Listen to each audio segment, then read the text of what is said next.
I need to recognize one of the great leaders in our city's history. For decades, Speaker Emerita Nancy Pelosi has represented San Francisco with a relentless commitment to the people she serves and the city she loves and calls heaven on earth. Through her grit, determination, and compassion, she has made our city proud as the greatest speaker our nation has ever seen.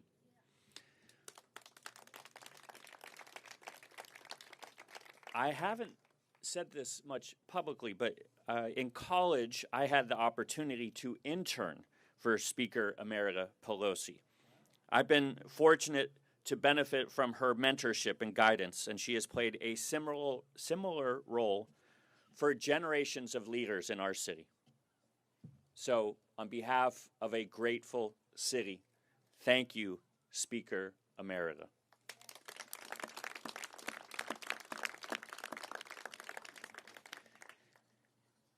In that spirit, today we will mark a new day of leadership in San Francisco and right here in the Sunsets.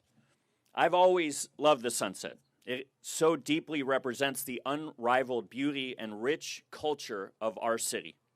And since launching my campaign for mayor, I've spent even more time listening to families, small business owners, teachers, first responders, surfers, and seniors who call the West Side home.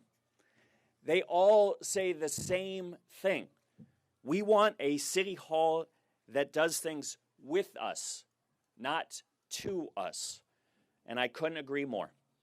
You deserve accountable leadership.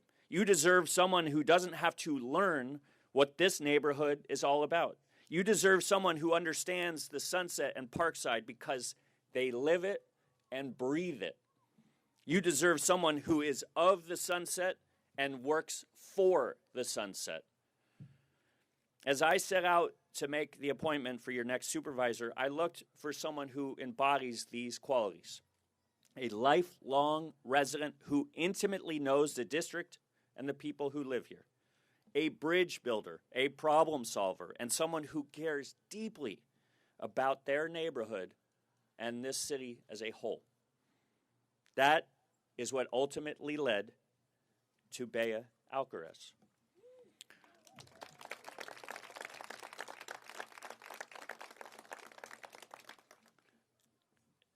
I first met Beya and her parents at the Sunset After Dark night market in September.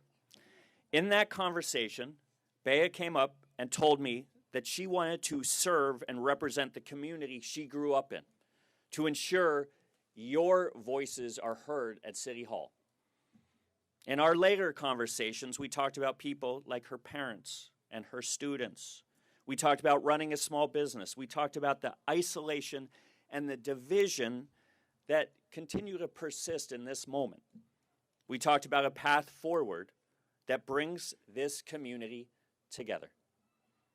I spoke to a lot of people throughout this appointment process, but Beya's was the voice that kept coming back to me. District 4 deserves thoughtful and compassionate leadership. Not necessarily the loudest voice in the room, but the person who is willing to listen and work the hardest on behalf of the people that they serve. Beya Alcaraz is that person, and I am incredibly honored to appoint her as the next supervisor for District 4.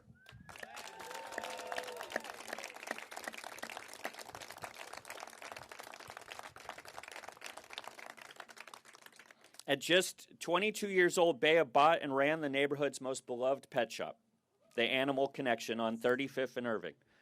Under very trying circumstances, she kept her shop open through the pandemic because she knew what that store meant to the people here and how much her customers depended on her. That's the type of grit and care we need at City Hall. As the daughter of Asian immigrants, a graduate of Holy Name and St. Ignatius, a teacher and a youth coach, Beya is helping to raise the next generation of Sunset kids, teaching them the fundamentals, not just of basketball or piano, but of teamwork and perseverance, and what it means to serve your community. And as someone who lived in an ADU with her aunt while her parents saved to buy their own home, Beya knows the sacrifices families make to stay in the communities they love, especially as our city has gotten more expensive. We've been fortunate to have a strong tradition of leadership here in the Sunset. Former supervisors Carmen Chu and Katie Tang, thank you both for being here. Now, the two of them both took on this same responsibility at just 29 years old, and I am here to tell you that Beya today is turning 29. Happy birthday.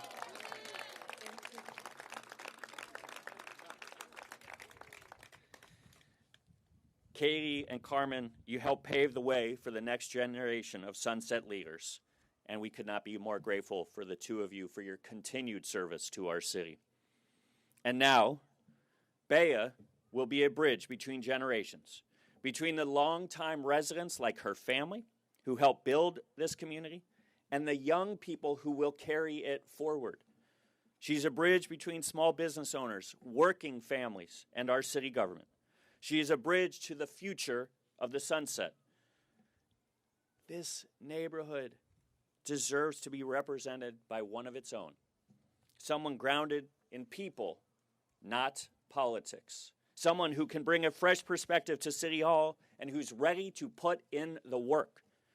When I talk to Beya, I see someone who is not a career politician, but has spent her life in service to this community. She doesn't owe anyone anything other than the people who live right here in the Sunset. Beya, I know you love the Sunset the way I love San Francisco. She has the work ethic, the small business experience, and a deep understanding of the cultural fabric of this neighborhood. I am confident that she will make this community proud by listening, showing up, and doing the hard work this moment demands. It feels especially meaningful to be here today in this very library where Beya and her sister used to do their homework after school. This place and the people of this community shaped who she is, a lifelong resident of the Sunset who is now ready to serve it. Beya, congratulations. Thank you for raising your hand to meet this moment.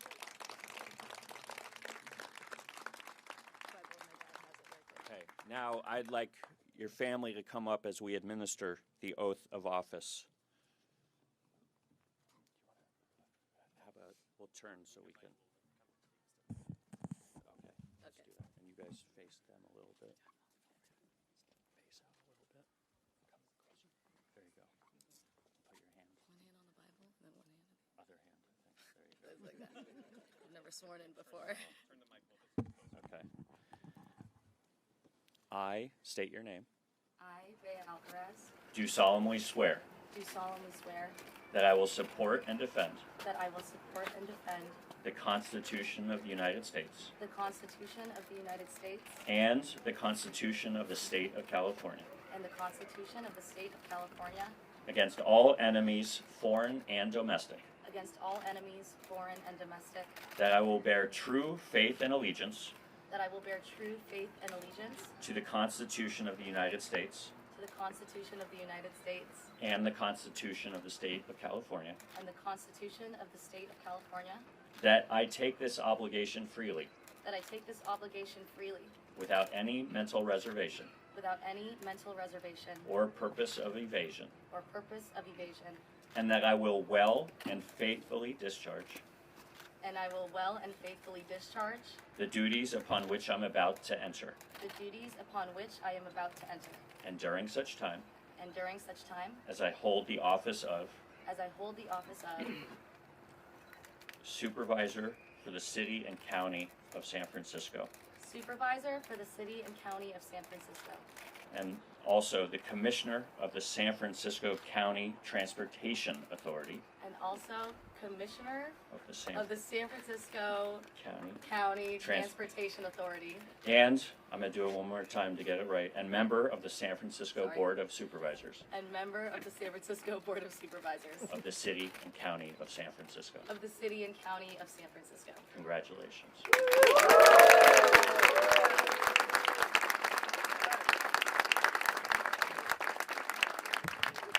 I am now honored to introduce you all to the District 4 Supervisor, Beya Alcaraz.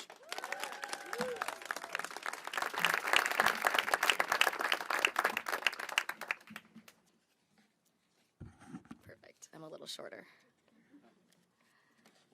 Thank you, Mayor Lurie, for this opportunity and your confidence. And thank you to my friends and neighbors who encouraged me to raise my hand on behalf of the Sunset.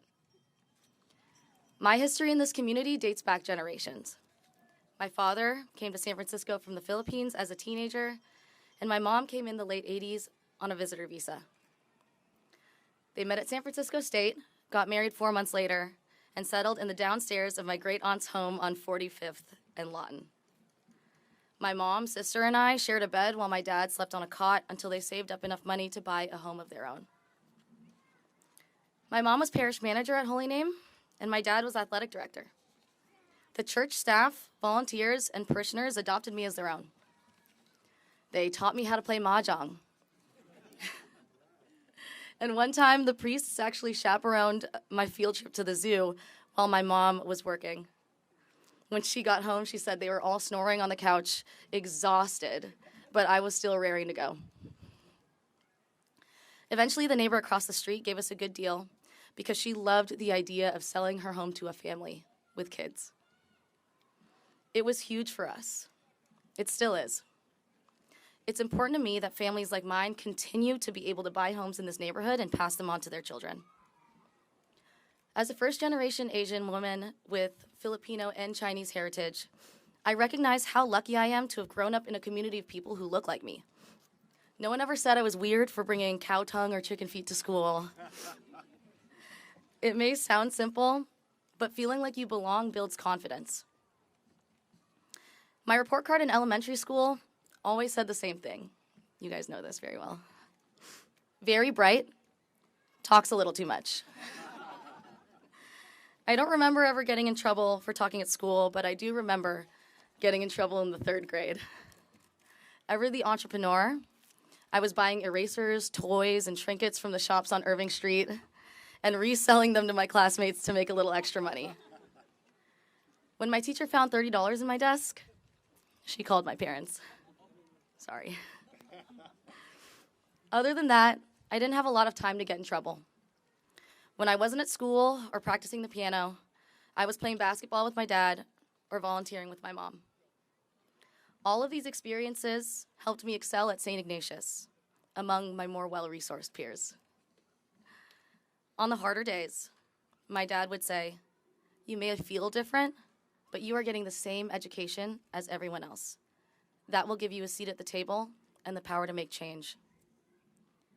Owning that power helped me leap from employee to small business owner at the age of 22 when I purchased the Animal Connection.